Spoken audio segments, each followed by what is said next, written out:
Hi, welcome to this evening's sessions of Ask the Farmer series. My name is Brigid Barry of the Farming for Nature project, and I am hopefully joined tonight by my co-host Brendan Dunford. His computer just went snap, so he'll hopefully be back to us in a minute. I coordinate the Farming for Nature initiative, and this was set up to encourage and inspire farmers that farm or wish to farm more with nature in mind. Each year we find a group of exemplary farmers called our Farming for Nature ambassadors who are doing extraordinary work working alongside nature. And this Q&A series is a great way to listen to them and find out more about their farming practices, and also gives you the opportunity, the participants, to ask questions to our farmers. So tonight, over the next while, I'll just kickstart the session, and perhaps Brendan Dunford will be joining me. And I'll start the session with a few questions to John McHugh. And then, as I mentioned, we encourage you to write some questions into the chat box on your panel below, and then we'll get to ask as many of those questions as possible. So on to our guest speaker tonight. I just want to welcome John McHugh, a dairy farmer from County Laois, who has joined us.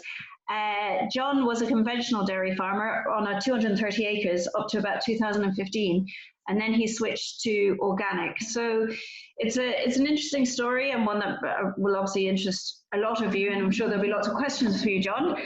No pressure. But listen, John, welcome, and thanks for joining us tonight.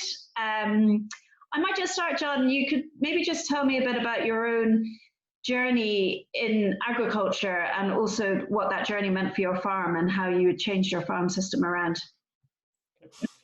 Hi, Brigid, and hello to all the other guests. I suppose I'm the fifth generation of my family that I know of that's farming here in Clondarrick. I started farming in 2001. I completed a degree in agriculture in UCD, at the time, I suppose the farm was kind of traditional of this area. It was a mixed farm, so we had 100 sheep. We were milking 35 dairy cows, and there was 100 acres of tillage, and there was a beef enterprise as well. And when I started farming, I suppose, there was, like, every time of year was a busy time. You know, there was an enterprise to sugar beet in the autumn. There was always something going on. So I started to simplify things, I suppose. And so the first step was we got rid of the sheep enterprise, and then I stopped buying in extra cattle and just started finishing our own cattle. And gradually that was reduced, and also the tillage enterprise was gradually phased out. As from in 2005 I built 2006 actually, I built a new milking parlour, and around that time there was the start of the milk quota exchange, which started to allow farmers to buy milk quotas. And so that'll give me an opportunity, I suppose, to expand the dairy herd. And so I suppose I very aggressively started buying up milk quota and expanding the dairy herd. And so by 2015, I was milking 160 cows and was ready to milk. The plan was 2016, I was going to contract out my replacement heifers, have them contract reared, and I'd be milking 200 cows here. And so that was the plan, and it all changed in 2015. And it largely, I suppose, changed. I was part of the Glanbia Teagasc Monitor Farm program. And so that was essentially a program just promoting, I suppose it was to help facilitate a lot of the expansion that was happening in the dairy herds at the time, and to help farmers farm efficiently and make profit, all the rest. But it involved lots of plans and, 5-year planners and financial plans and lots of stuff like that. And I suppose I always had a curiosity about organic farming, and so that kind of gave me the structure and the organization to actually look at the economics of organic farming. And so I played around with the Teagasc 6-year financial planner, and just for the hell of it, start putting in figures if I was to go organic as opposed to continuing expansion. Because even though I had spent a lot of money on expansion and I had much of the facilities in place, there was still a lot more money that could be spent. It's kind of a bit of a treadmill once you start expanding. And I was kind of shocked by the figures to see that, I could actually pretty much make the same profit by taking a very different approach. But more so than that, I actually started reading different books about organic farming, and that was, I suppose, the biggest shift. Like straight away, everything I was reading just clicked with me so much more than anything I was doing before. I attended, there was a soil conference in Clare, Galway in 2015, and I remember being at that saying, like, there was no doubt in my mind that I was going to go organic. The same Frank Newman Turner has a few books that were written in the 1940s and 1950s, and when I read them, the same story. It was just like I couldn't change quick enough, and yeah, so that was the start. I suppose took me up to that point anyway. I mean, it's a very simple question to ask, but was it hard work to change to organics, or did you have to change your farm much, and then paperwork, things like that? Was it hard work? No, it was actually, it was probably the last few years have been the most enjoyable years. I've always enjoyed farming, but this was like just a challenge in a new direction that really kind of inspired me and captured me totally. So it didn't really feel like work at all. It was something I just really wanted to fully grasp. Of course, farming is always full of challenges, and you'll, be it conventional, organic, you're whatever system of farming you do, or life in general, you'll always meet different challenges. But it wasn't, I suppose I had built up a decent amount of debt in expanding. And there was facilities that were lots of facilities that were built, so it wasn't necessarily an easy decision to make, and it took some planning. But I suppose as I destocked, I was able to clear a lot of debt. I was able to sell cows at good money in them years, and I think I still had enough wriggle room, and I think everyone generally has. You can create your wriggle room to give you some space to change your system, and so that's what I did. And there was, if anything, I think the risk, or the level of risk I'm dealing with I'm in a much less risky situation, I feel now, or much, there's a lot less financial pressures. It's just, it's a more resilient system, I would say. Was it easy to find a market for your dairy produce, your organic dairy produce? It's look, there's a few suppliers in the market there. So like I'm supplying Glenisk at the minute. So most people will know of Glenisk. They're probably one of the biggest names in the organic market in Ireland, but there's a few other suppliers as well. There is, obviously, it's not always straightforward. Like some people can be signed into contracts with their co-ops and or with their own co-ops, and you can often need a 2-year. You have to give 2-year notice to leave some of these contracts, and but without necessarily a guarantee of your new supplier that they're going to necessarily buy off you. So there's these kind of little things that people have to weigh up. And obviously now you're going, you've been dealing with most people have been dealing with a large, cooperative structure that has been around for the last 100 years or more, to now dealing with much smaller entities, so there's obviously that can present different risks as well. But look, I think if you want to do it, definitely the organic market is obviously growing strongly. So from that side of things, I think, I didn't see it as a big risk, at least. Yeah. So aside from turning organic, I mean, there's John McHugh has a lovely film on the Farming for Nature YouTube channel. So if you haven't seen it, it's just 5 minutes. It's up on our YouTube channel. Do watch it, about his farm. But John, in your video, you're showing these beautiful kind of mixed species swards and holistic grazing. You might just talk to us about the importance of that in relation to your farm, and what does that add to your farming system? Yeah, so I suppose I think I mentioned Frank Newman Turner and his books Fertility Farming and Fertility Pastures. And so he was an English farmer in the 1940s and 50s in the UK. And so much he was, I suppose, he introduced me to that whole kind of concept of herbal days and diversity, I suppose, and the power of diversity. And really, I suppose that was the first introduction to regenerative agriculture, you could say, which, diversity is it's really the engine that really drives a lot of resilience in nature in general. And again, that just made so much more sense to me, even than kind of the very limited version of organic farming that we had, that is often, like, for what I knew about organic farming, we did a little bit of organic agriculture even in UCD but it was such a limited view of it. Like, it didn't really look much beyond white clover. And so I suppose he just opened up that there was so much more potential. And I don't know whether we've even moved much further on to where he was even at this stage. So in 2015, I suppose I started sowing the first diverse pastures or herbalaise. And yeah, I've been sowing some ever since. And so then I suppose back again in 2015 at the soil conference in Clare, Galway, I saw Clive Bright for the first time. And so he was giving a presentation on, I think he called it long grass grazing at the time.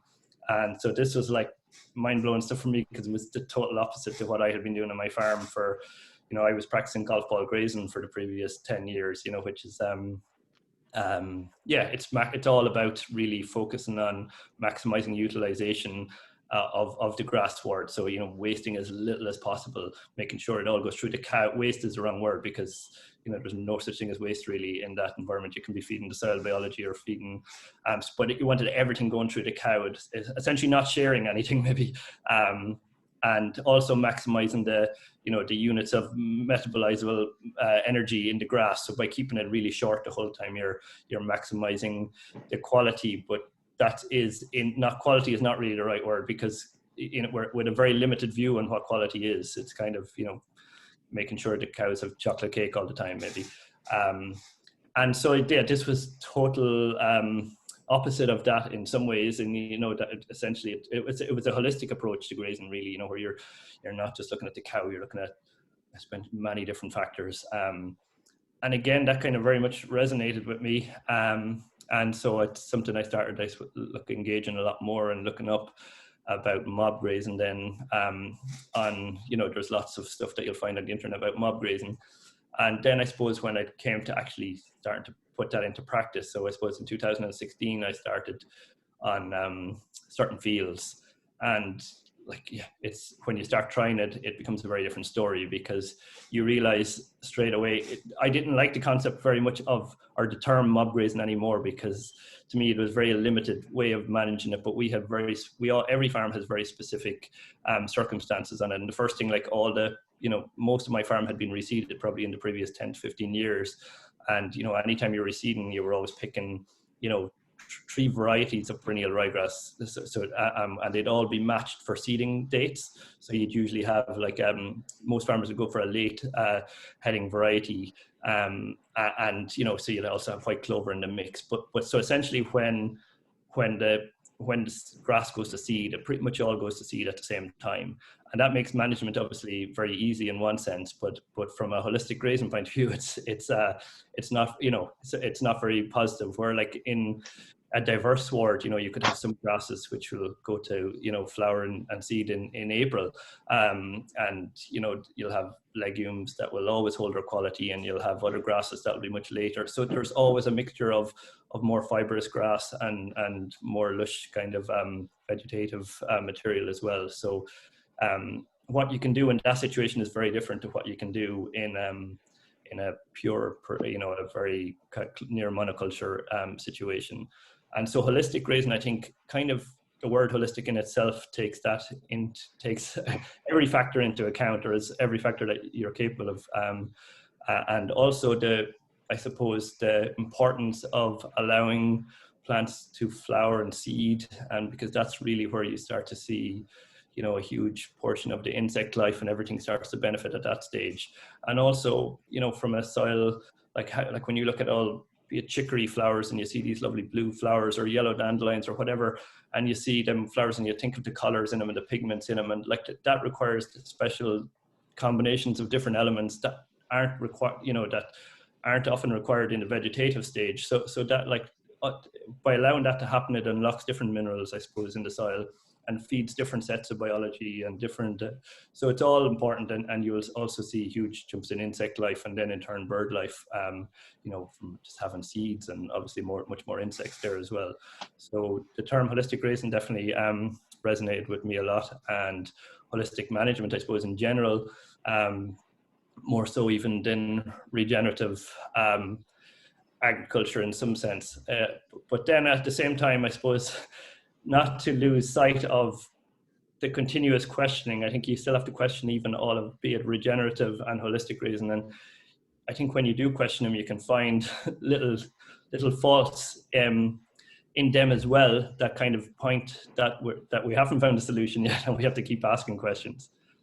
That's a really good point, and I think, and every farm is so specific, like every piece of land and farming system.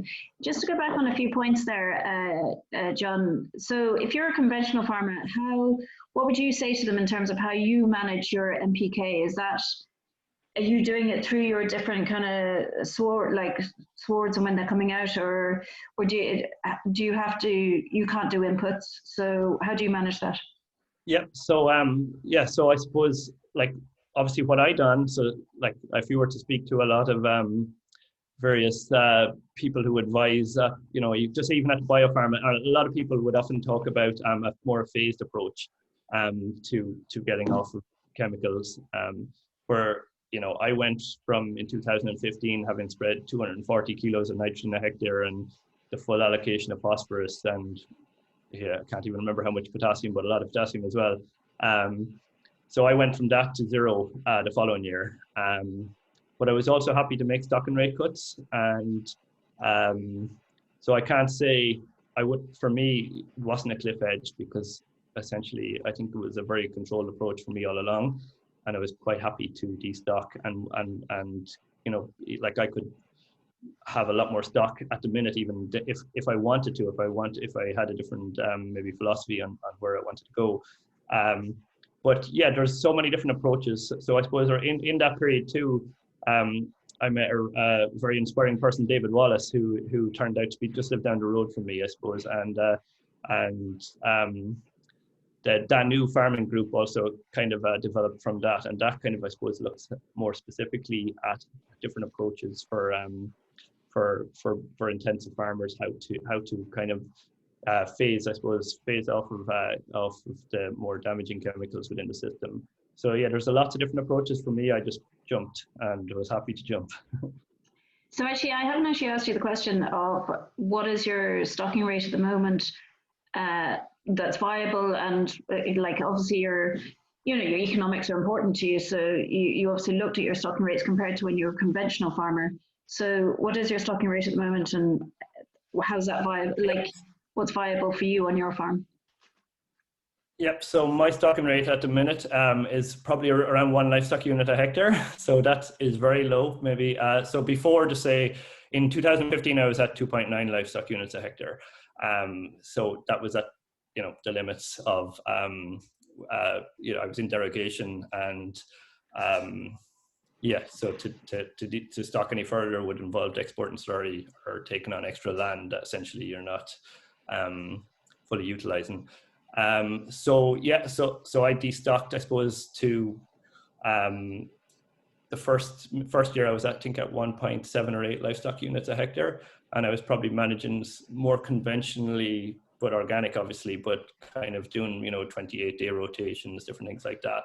And to understand, I suppose, the stocking rate I'm at now, you'll have to understand my philosophy, which is that for me, I'm not very concerned about output that is derived from a lot of inputs. And so you might question that of organic farming, which doesn't really have much inputs, but there still is quite a lot of inputs. If you even take, be it silage, and be it plastic, and be it diesel, and be it all of these other things, and slurry spreading, and so. Look, an interesting, I suppose, figure that I came across a few years ago, and I can't remember the exact figures, but it was something like this: that in 1940s or 1930s, it took something like to produce a calorie of food energy, it took maybe half a calorie of other energy, but by 2000s, just say it takes something like 10 calories of energy to produce 1 calorie of food energy. And so that, I think, if you take like we often, focus on carbon and different things as where agriculture and where the world's going wrong. But I think if you look at that figure, it points a little bit in a different direction, and it points more towards towards permaculture, and just totally different approaches to how we manage our land. And I think there's a lot of merit in that, because I think there's something seriously wrong with how we manage, but in some sense we're kind of tied within economic systems that we're in, and remaining profitable and different things, but for me that's all going to change. I feel I suppose I don't feel doubtful that's going to change. I think we all can see the change that's coming, and so it kind of makes me quite happy to actually work in a very low stocking rate. I think once I remain financially viable, which I still am, in a financially very comfortable position, even at one livestock unit per hectare, it still leaves me in a comfortable position. So I'm happy to push it as low as I can without affecting, without putting me into dangerous territory in where I want to be income wise. And that gives me a lot of freedom then to do different things in the farm. So I suppose I have certain paddocks that maybe I might only graze once a year, and because I'm a kind of allowing a certain amounts of natural regeneration and different things happen there. You could argue whether this is right or wrong. I don't think right or wrong exists really in any of this, but it's a trial, you could say. And there's other fields that I've where I'm turning into a forest garden or something like that. And so I'm not grazing, or I might graze through it with lots of strip wires that maybe once a year again, or to a limited extent, or trying to avoid trees and different things like that. So that gives me a lot of freedom in to try lots of different things like that. And by doing different things, it creates lots of different outcomes as well. Yeah, interesting. And I'll just ask you one more question there, John, and then I'll just hand over to Brendan. He might ask you a few questions. And so you mentioned there like a forest garden, and obviously you're incorporating nature a lot into your land from what we've seen from your video and visiting your farm and stuff. You might just explain to people what you're doing for nature and how you've managed to involve the community in this and the importance of that for you. Yeah, and yeah, so I suppose maybe the first part, what I'm doing for nature, I suppose, so even from being involved in the farming for nature this year, I suppose to ask myself what is actually nature. I think that's a tricky question when you so you might say, what is nature? Is it diversity, or is it plants and animals, or what is? And for me, it's not actually really them things, because if I was a farmer practicing regenerative agriculture in the Burren, I would probably, a lot of things I'd be doing would probably destroy a lot of nature as we know it there. So trying to build soil and trying to build, and so I'm not sure if it's that black and white. And for me, I suppose nature is actually maybe when we let go of control. I think I think that's where nature thrives. I think, and farming really is all about control, I suppose in a certain sense. So be it, controlling our pastures by not allowing it to flower and seed, or, keeping it in that vegetative stage, which is, what I would have been doing beforehand. Like golf ball grazing was kind of that ultimate level of control by really grazing it tight every time, and by not allowing it to go much more than, 14 or 1,500 kilos of dry matter a hectare, that, you really are able to control it in that sense. The same with hedgerows, by keeping your hedgerows cut really tidy every year, it gives huge control of, your fence lines, and everything are very easy to manage. And, it makes it much easier for a farmer to be really efficient and on top of things. And when you let go of control, obviously it's not as easy as people often think, just don't cut your hedges, or just don't do this or that. It's actually going a little bit against the grain. It's total opposite, because in one sense we're all expected to have more and more control, and that's what farming was all about. Every time a new machine or implement comes in, it afforded us new levels of control. And so that for me is about what nature really is. And that's going to be a challenge. It is definitely was a challenge for me, and it still is a challenge for me as to how far we can go with that. And then I suppose if you take that as your starting point, and what we consider in the challenges we're facing, I think you can kind of see that we're actually, a lot of the things we're doing aren't really addressing the source of the problem, but actually we're just often addressing the symptoms of a problem. And in some senses, regenerative agriculture is only addressing the symptoms of a problem. Holistic management, you could say, in some ways, actually, it seems, you could say it's one of the more ideal approaches, but like obviously we're not really capable. I'm not capable of holistically knowing, of managing my farm and knowing every connection and interaction. And I don't really believe that anyone else is either. So it's really how we manage, I suppose, that transition. And I suppose because there's such change at foot, and we know it's coming. And if you look at like the pressure that's on government and all these people, to address maybe be it carbon or whatever, I suppose, there's so many people are disconnected from agriculture, and there's so many people kind of shouting for something to be done about this. And so I suppose with COVID, you could say the precedence is set for like government to take control now at this stage, and to do something, to do more of what people are calling for. And there's a really good quote by Rosabeth Moss-Cantor, I think. It's about change, and I suppose change acted upon us. People often experience that as violence, where change kind of led by us is we experience it as freedom. And for me, because we're all so disconnected in so many ways, unless we actually start finding real connection and real community, and so like technically we all live in community, but I think something we don't live in an overly consciously connected community, I think. And unless we can find a pathway to that, I think we're going to experience a lot of change as violence rather than as freedom. And so I think we can empower each other, and solutions are coming from each other. It's not, often people say, oh, farmers, can be kind of the, saviors in this situation and lead us out of climate change. And I don't really buy that at all. I think, I think everyone has a role to play in this. And it'll be through conscious connection and through, building from our strengths is really where we can actually get to the core, or get closer to the core of the problem. Okay, great. I'll hand you over to Brendan now, but just really quickly, if anyone has any questions for John, please put them in the chat box and we'll get to answer them in a minute. Okay, over to you, Brendan. Thank you, John. Thanks, Brigid, and thanks, John. I'll switch off my video because my bandwidth is low. John, that was utterly fascinating. And having seen your video as well, I just think that your case study in particular has so much to offer in terms of learning and in terms of valuable experience and in terms of direction for Irish farming in general. So I find it very inspirational, and what you have to say as well, very inspirational.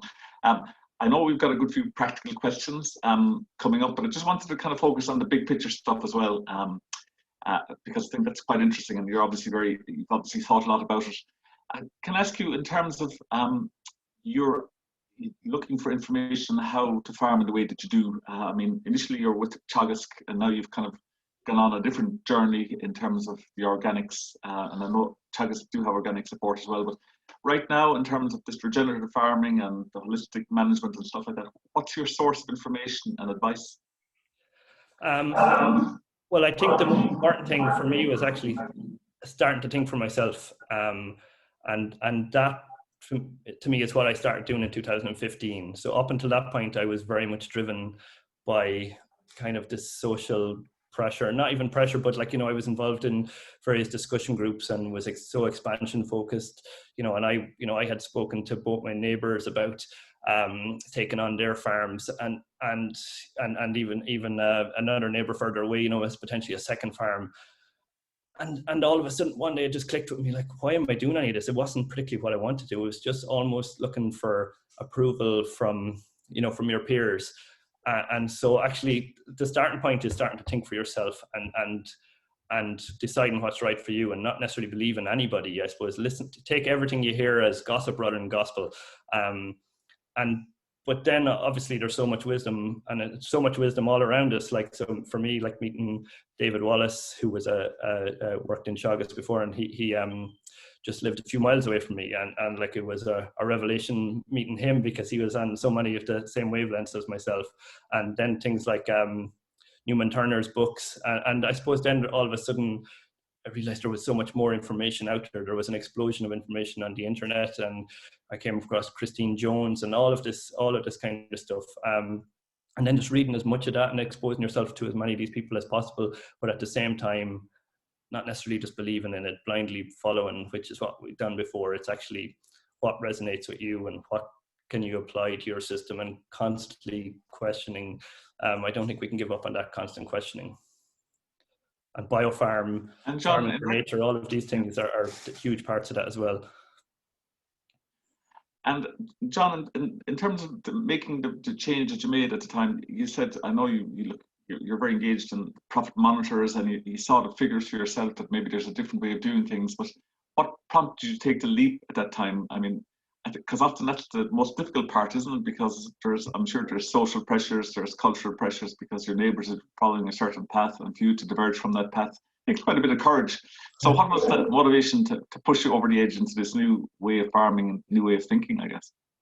Yeah, so I suppose that profit monitors and that side of things, that just showed me that this wasn't a big risk, I suppose. And that's what I think so many farmers, they have this huge fear out of just total lack of knowledge, that because it's hard to sit down and do the figures, it's hard to have that discipline.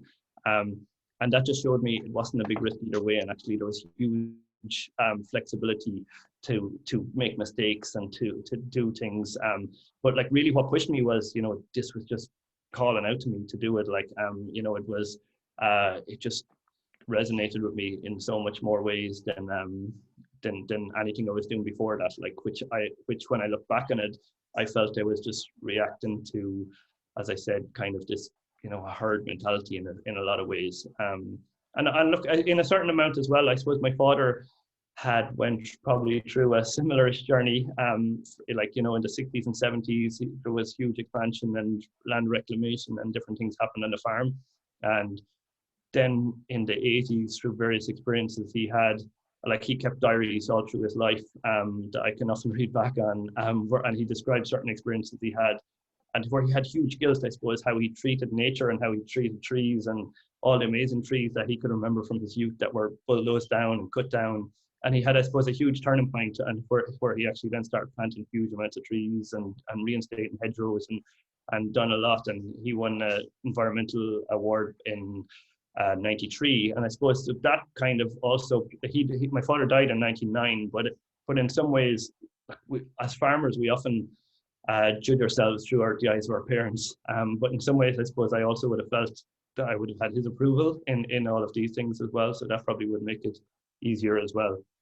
Yeah, because it's an interesting, really fascinating, like the notion of risk. I mean, there's a financial risk, but there's a reputational risk as well. Because I think to stick with a norm, I suppose, is things go wrong. It's not necessarily your fault, but to take a conscious decision to veer from the norm is a reputational risk in a sense. And I guess your father and his experience might have informed that somehow. Can you see, just following off on that point, the farmers around you now who would have been your peers in terms of the production systems in the past, how do you feel that they view what you do at the moment? Yes, my experience of it has all been very positive. I suppose, so like in some ways I can often be shocked even by the wisdom of some of my neighbors when I be talking to them. So there is huge wisdom and understandings, and lots of people have stories to share that can be very helpful. And look, I know obviously I was in discussion groups that were very production and also expansion orientated, and so look, when I left, I didn't even leave them straight away. I stayed in them even when I was organic for a while, but I shared exactly the reasons why I was doing what I was doing. I think in some ways, like I didn't get any negativity. I think everyone could understand what I was saying, but I think most people often feel, oh, that's grand for you, but that's a bit risky for me to do. And I think they often think that without really sitting down and actually looking into the figures, but you have to want to do it, as I said. And for me, I wanted to do it, and I've no doubt, like my father's experience would have had something probably to do with that as well. And so, as I said, we tend to farm or live our lives through the eyes of other people, and other people we respect. And I suppose if all your peers are very expansion orientated or production orientated, and your parents are that way, that would make it all that much harder to do that. But for me, I suppose that gave me an extra little bit of strength in changing. And John, in terms of the journey you've been on, is labour-wise, do you find it more labour-intensive, or do you find it similar to before, or different? And also in terms of your job satisfaction, has that improved or declined since you've sort of made this change? So I would say job satisfaction has vastly increased, and I was happy before. So, so I do look. I always like farming, but in some way, this is a much nicer pace of farming, and I just feel, for me, I feel I'm much more on the right track. Labour-wise, I suppose, is an interesting one, because as a dairy farmer, or as many dairy farmers, I suppose before, I was often very much, that was one of the big drivers of expansion, was getting to a level where you could justify having a second labour unit on the farm. And so I had kind of, there was always two, actually in my father's time, there was always two labour units on the farm. And labour units is not a nice word for it, but that's how it's described, I suppose. So a neighbour used to work with my father since he was like a second father to me. He was, since he was 12, the two of them worked on the farm their whole lives, I suppose. And he retired back in maybe 2007 or 8. So nearish the start of when I started doing a lot of expanding. And so then I did, I was always lucky to kind of get good guys to work with me through Farm Relief. But it was always, to have the security of someone, if you got sick, if you needed to have a break or go on a holiday, you need to have, when you have a dairy farm, it's very much like a second family, or like a farm in general is very much like that, but dairy farming is so 24/7. You really need to have a backup plan. And so when in 2015, when I changed course, obviously I had much less labor requirement in some ways. And so the guy who was with me, I was able to share him with another farmer. So that for the first year or two, but then I was able to manage on my own. The other farmer gave him a full-time offer, and for me, it suited me because, I was pretty much able to manage, it was easy to manage this on my own. Other than having backup was the big thing that I was missing. But the community farm actually our embracing community in some ways has actually solved that problem for me. And so now there's a second farm here in the farm, and so one of the guys who's Dave Beecher, many of you might know him. He's very involved in the Danu project and in soil biology, and so he actually is also involved in the Clondalkin Farm project. So he is now my backup labour. So if I want to go on a weekend break, or if I get sick, or if whatever happens, I have someone there who I can trust, and so it's really an ideal situation. Yeah. Fantastic. Well, one more general question, John, and then maybe a few specific ones from our audience. Do you get sort of support in terms of like grant aid? Are you involved in like GLOS? Or do you find those programs and the organic scheme and stuff like that? Do you find them supportive, or do you find them restricting? So obviously I get a single farm payment and an organic farm payment. I don't get GLOS. I have, obviously, so they are of benefit to me, financially beneficial, but as an approach to solving or to promoting change, I don't actually think they're going to necessarily promote the change that we want to see. I think they're always limited. I think anything that comes kind of from top-down institution, I just think it just never works out the way it's intended. There's always unintended consequences. And look, we're in this kind of big knot of a situation now because of single farm payments and because of all these things, but yet now, our farms are dependent on them. You can't just pull it out. You can't just, so in some ways we're in a big mess of a situation, and there's so many unintended consequences. And if you even, even look at, I suppose, how European agriculture interacts with African agriculture and how so much of European produce is undermined in African markets. And even though European farmers are borderline profitable or not profitable if you take single farm payment out of it, but yet they're able to go export this product to these countries and totally undermine their markets. And so a lot of this is facilitated by subsidies. And we can even relabel subsidies and refocus them towards more green, put more green labels on them, but doesn't really change the actual, it's going to still prop up a certain level of production that if it's being exported to certain places, it can undermine them. So I think there's a lot of unintended consequences. So for me, for the change I want to see, I don't want it to actually really come from, I just don't see a positive change really coming in that regard to meet the challenges that we're about to meet. And so that's why I think it has to be more bottom up, community led change. But on the flip side, that I am actually already benefiting from many of them schemes. So I'm not saying they have no role, but great. That's a great answer, John. I might come back to you for the big solution toward the end of the talk, but just to go through some of the farmers, the questions from the delegates tonight. Aaron Delaney, hi John. In your experience, does any particular cow type suit your system, or would it be a good idea to have a diverse group of breeds in your herd? From Aaron Delaney. Yeah, that is a good question. So I suppose, look, lots of different breeds can work within the system, but I think in the video, the Farming for Nature video, I mentioned the blinkers of efficiency a few times, and I think that actually applies to, like, all the big huge production gains that we got over the years in agriculture, be it the agricultural revolution or all of these things that were seen as massive gains in efficiency, but there was something always lost at the other side that we just ignored. So we just kind of narrowed in the blinkers a little bit more, and we done that, like, as we breed cow genetics to milk more and more milk, but we never are produce more and more protein or produce more and more butterfat. We never, who measures quality of protein or quality of butterfat? It's not measured. Or who measures the mineral content? Like when they do measure it, they can see that has dramatically dropped. And we can see the amount of allergies to, so many people think they're lactose intolerant now, but generally they're actually casein sensitive. And like, there's a few people who buy milk off me who had given up milk totally because they were just having so many allergies to it. And when they find because essentially we've been selecting for such specific traits for so long, and ignoring others, that we're actually kind of just really modifying the food. And the same has happened with wheat. I think the gluten content of wheat has increased tenfold in the last 100 years.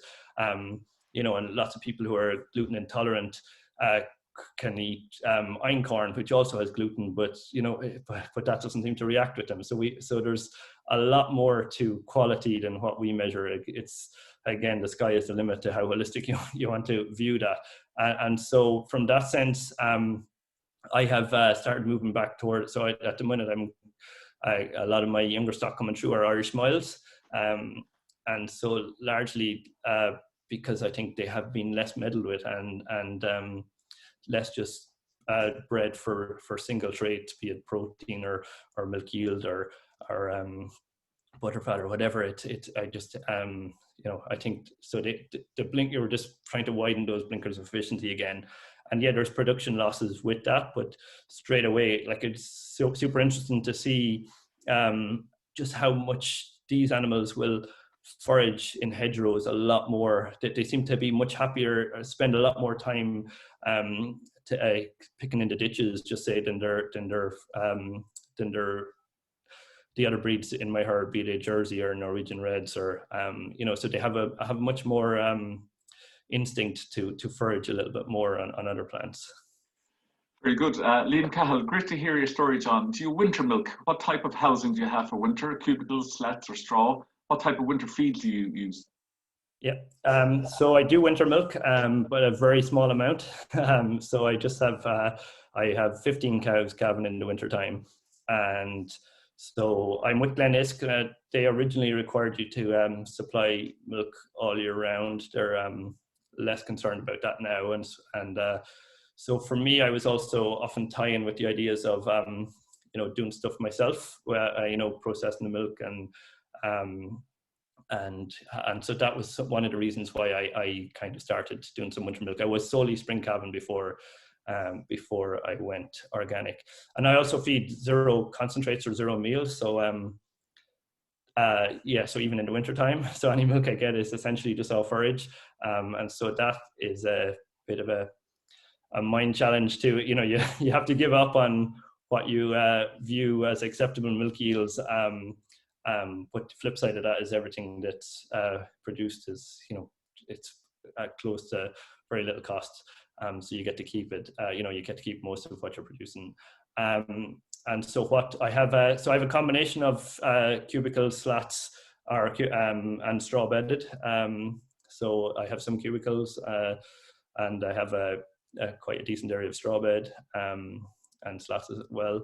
And what feed? Oh yes, so it's largely just silage. This year I do have some oats and vetch arable silage because I grow some oats on the farm as well. And so after last year's crop of oats, it was cut in September, and the only real kind of cover crop I could get into that was oats and winter vetch. So I just re-sowed some of the oats I had and added some winter vetch into it, and I cut that for silage in May. And I reseeded that into a multi-species sward then.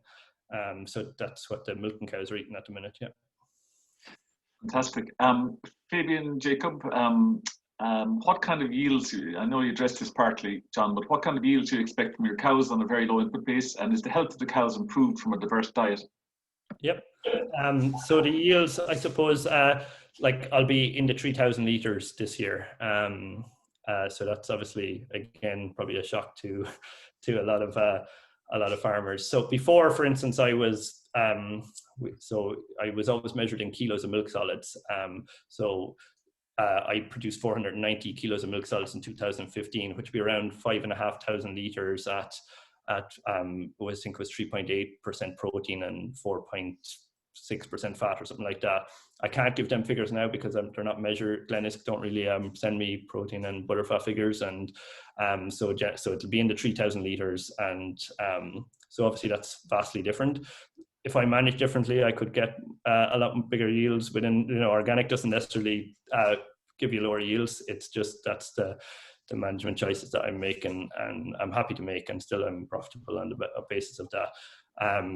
And some of the reasons, I suppose, there's health benefits to not feeding concentrates. You could obviously argue about the sustainability of feeding concentrates full stop. Like it's a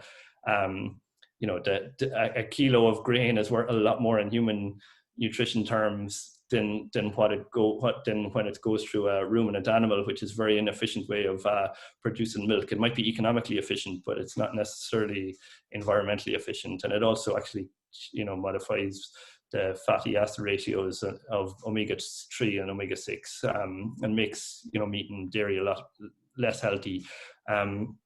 So there are some of the reasons, I suppose, why I'm not feeding any grains. Okay, great. One last question, then I'll hand back to Brigid from Kim McCall, one of your fellow Farmer for Nature ambassadors. In the last 2 years, we've had 2 droughts in the east. Do you think compaction has contributed to severity, the severity of the impact of the drought? And how did your swards fare? Yep. So yeah, definitely. So 2018, there was obviously a fairly serious drought, and we even up until the middle of June this year, it was relatively serious. But I can honestly say, the farm here, it had minimal impact on both times, and that was definitely from a combination of having multi-species swards, also holistic grazing, where you have much bigger covers of grass that's actually avoiding the ground from being exposed to sunshine, to the really direct sunshine and being dried out. So moisture is retained much better. But also, from just having much lower stocking rates, probably more so than even the other two.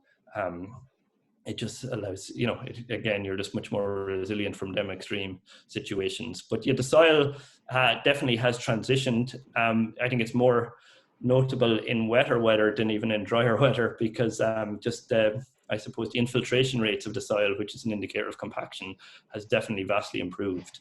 And that comes from, again, I think, a lot of that labile carbon or that grass or dead grass or all that material, and the cows walking it down, and that getting cycled through the top part of the soil, and that will increase your infiltration rates.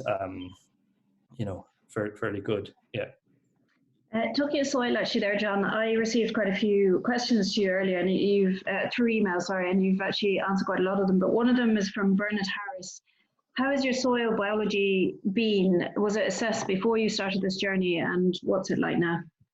Yep. So I suppose I often wish, if in 2015, that I had paid a lot more attention to various different parameters, like maybe doing earthworm counts and looking more closely at my soil and the friability and all of these things. But look, I have taken total soil tests in 2016. I started taking them, and so with measures of carbon, taking the organic matter and organic carbon and all the traces, as well as and the total minerals as well. So the total calcium, total phosphorus, total potassium,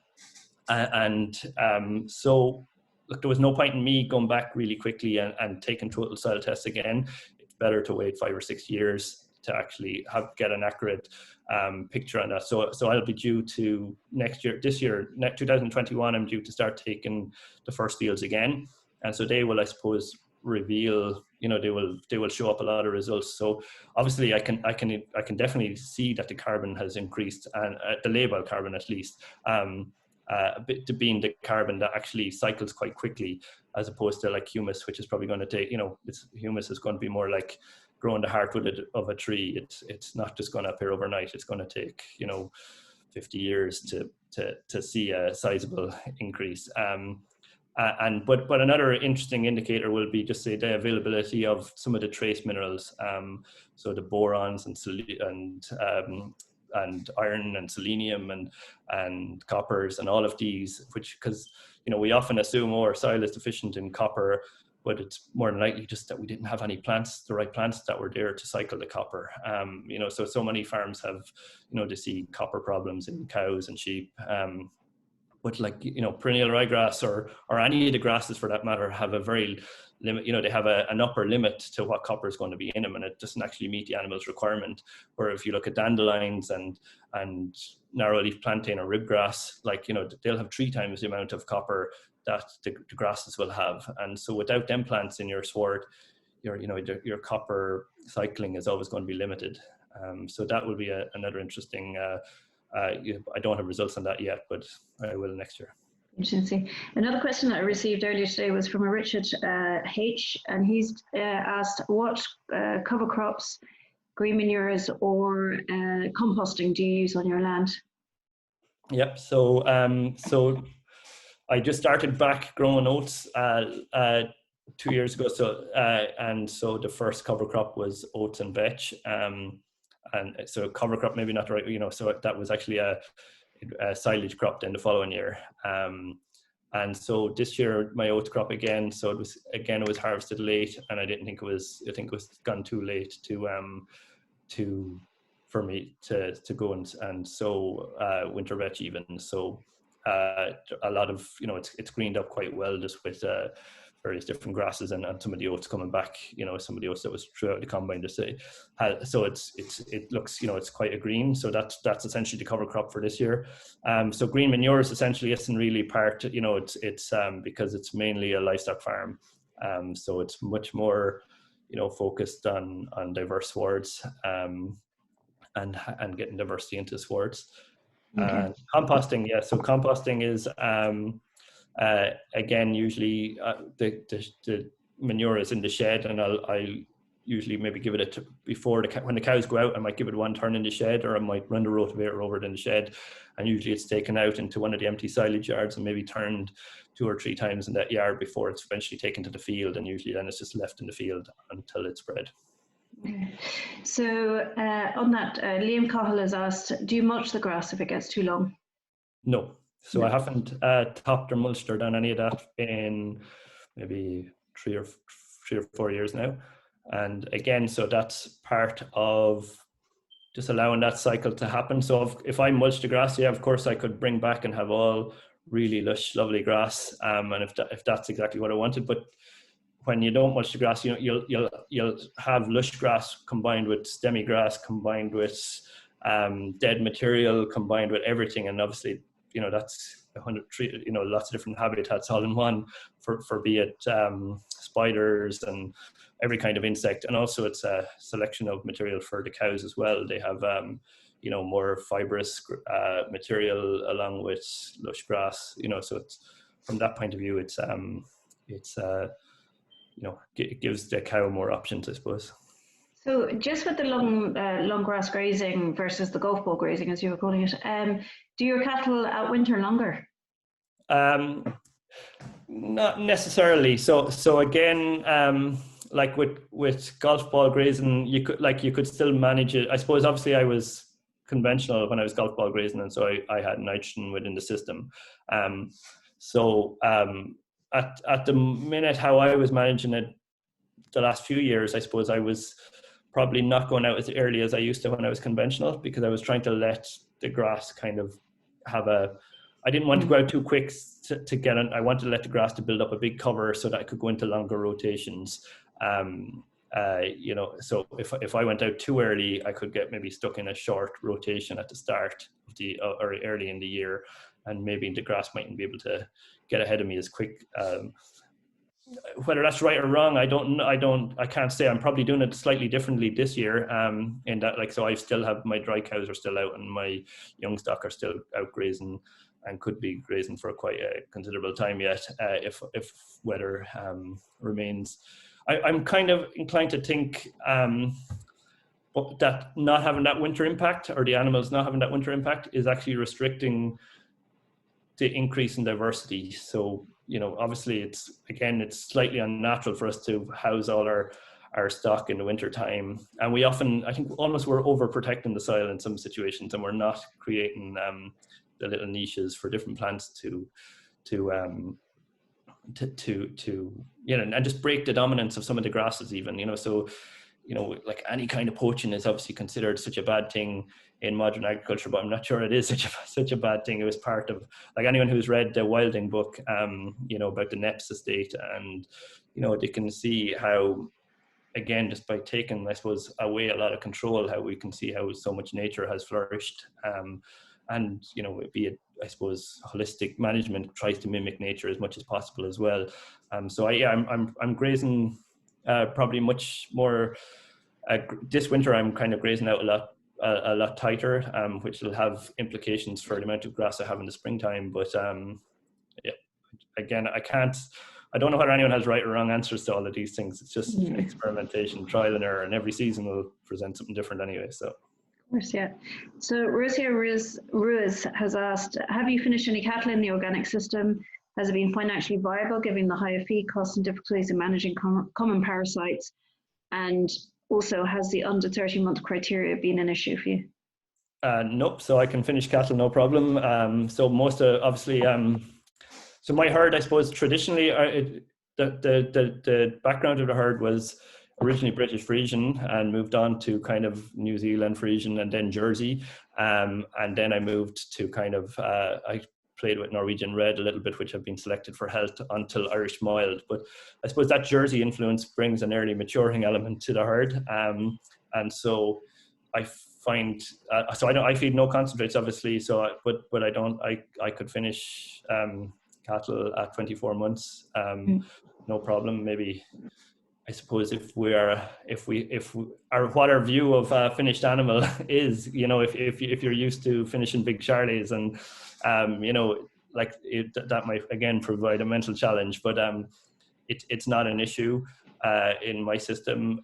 Animals tend to perform really well, I think, because you're never grazing really tight, so you're not generally pinched. So a lot of people think, oh geez, with quality declines, that animal performance might be, but actually animal performance is not compromised, because you're not forcing them to eat material they don't want to eat as such. You're moving on. That's material for the soil biology to eat then, or as they trample it in. And as it on parasite cycles, again, I haven't used any parasite any treatments since 2014. And again, for lots of different reasons. Probably a big one definitely is concentrates, because when you feed meal, it's a mucogen, or creates mucus within the animal's lungs, and that often forms a place where lungworms can stick to the side and makes them much more susceptible to lungworms, and that's definitely a big factor in lungworms, which is probably the one people are often most afraid of. But then obviously grazing much longer grass and not grazing tight have a huge effect, because most of the parasites will crawl up to a certain level in the grass. They won't be necessarily able to crawl to the top of the grass. And then the long rotations again. So once you're over 28 or into 30 or 40-day rotations, you're generally breaking a lot of the different parasite cycles, and also having some tolerance, because parasites are part of animals' evolution, and they should have exposure to a certain amount of parasites. So often in conventional farming, we're so zero tolerance on parasites, and that's creating loads of problems now, in that most farmers, 20 years ago, very few farmers would ever treat a cow. It was always just a young stock, but now most dairy farmers I know are actually treating their cows, and there's all these zero withdrawal products, zero milk withdrawal products that are being used in the milking system, to treat cows, because so many cows are coughing within the system, and because they haven't had exposure as young animals, because they're they have been so effectively either dosed or different products been used at that stage. Okay, there's a few questions here on the economics, like how much land would you need to be viably income, and if you didn't have the single farm payment, would you still be viable? Yeah, so like obviously if I didn't have a single farm payment, I probably might be a bit more, I probably might manage differently. What I suppose what I'm trying to get at with that is the changes that are going to be asked of us, or to like if we take a very holistic and big picture view of biodiversity crashes and insect extinctions and all of these things we're hearing about, and climate change, and these are all kind of very uncomfortable things that we hear about. And two, if we're really going to face up to them things, I actually don't think we're going to face up to them by like just all going organic or by all going regenerative even. To me, none of them things, I think the problem is much deeper than that. And so what I'm doing is essentially, I'm just pushing as far as I can push within my own system, and then also trying to create something different in trying to creating connections. And I can't look. It's not. It's a hard thing to describe, but it's trying to create resilience. In one way, there's an inevitable storm coming in my mind, I suppose, and it's trying to create resilience and connections to how we're going to deal with that, because if maybe everything will just go as normal, and we'll just be hearing in the news for the next 20 years about insects are going to be extinct or whatever, but I don't think it's going to go that way. And obviously I don't know any more than anyone else, but you can just go with your gut. And so everyone has to decide what's right for them, I suppose, in their own situation, and that's what essentially I'm doing. And so as I said, I don't think the future is about how many cows we can milk or how many livestock units a hectare, or I think all them things will be largely irrelevant.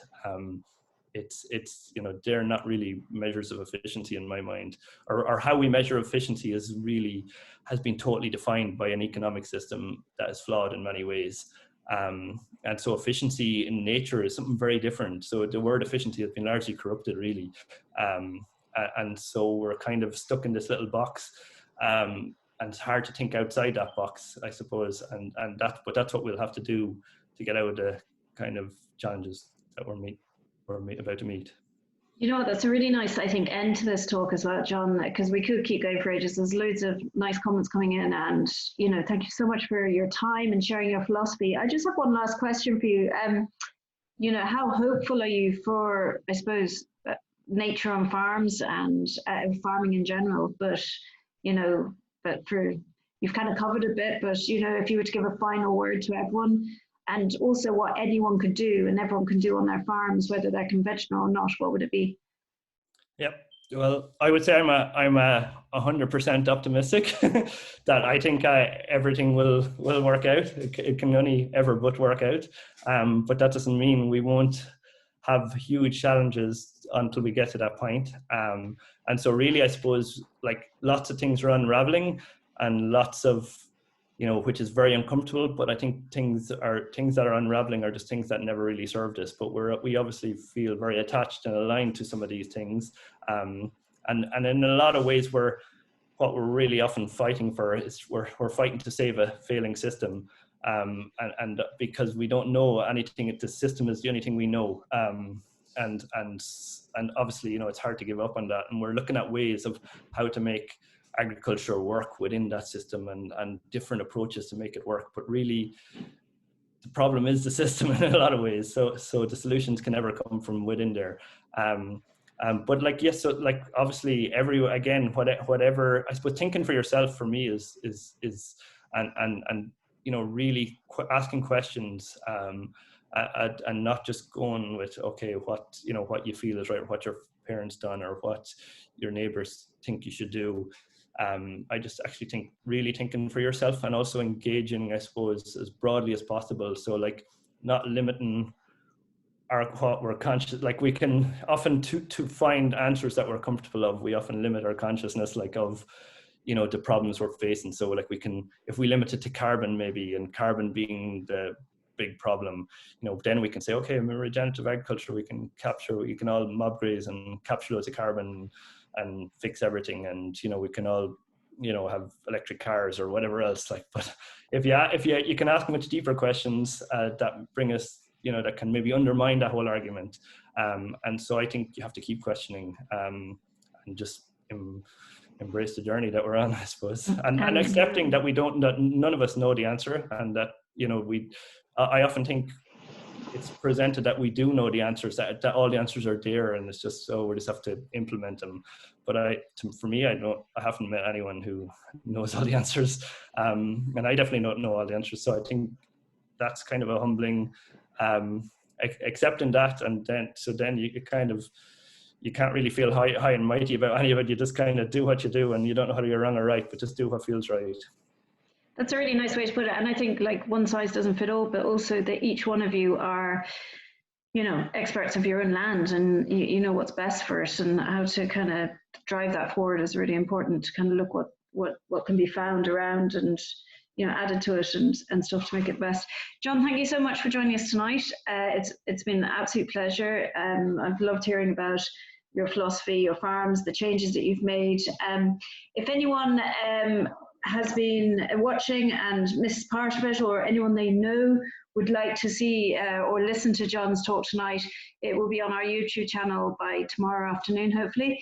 And if anyone has any questions related to dairy, organics, or anything that we've dealt with tonight, we have an online forum, so feel free to write your questions there, and John and other dairy farmers or other ambassadors and other researchers and stuff often write back into the forum. So do find our forum on farmingfornature.ie. So next week we have Elva Jarrett joining us, who is a Tipperary farmer, and she'll be talking about sheep, bees, and woodland plantations. But John, meanwhile, thank you so much for joining us. Brendan, thanks for co-hosting, and we'll see as many of you as possible next week. So thank you, John. Bye, John. Bye-bye. Thank you.